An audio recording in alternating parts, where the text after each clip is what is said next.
அரியலூர் மாவட்டம் பேரூராட்சியாக தரம் உயர்த்தப்படும் என்று தேமுதிக பொதுச் செயலாளர் பிரேமலதா விஜயகாந்த் பேசியதால் பொதுமக்களிடையே சலசலப்பு நிலவியது.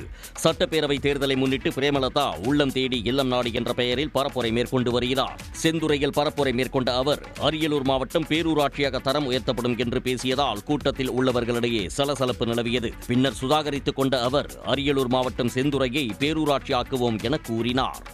நம்ம அரியலூர் மாவட்டம் பேரூராட்சியாக அறிவிக்கப்படும், நம்ம அரியலூர் மாவட்டம் பேரூராட்சியாக அறிவிக்கப்படும் என்கின்ற முதல் அறிவிப்பை இப்ப தரேன். செந்துறை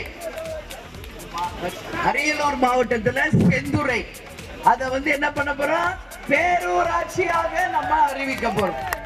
தொடர்ந்து பேசிய பிரேமலதா தேமுதிக வலுவான கூட்டணியை அமைத்து தேர்தலில் வெற்றி பெறும் என தெரிவித்தார். உடனுக்குடன் செய்திகளை தெரிந்து கொள்ள சன் நியூஸ் பெல் ஐகானை கிளிக் பண்ணுங்க.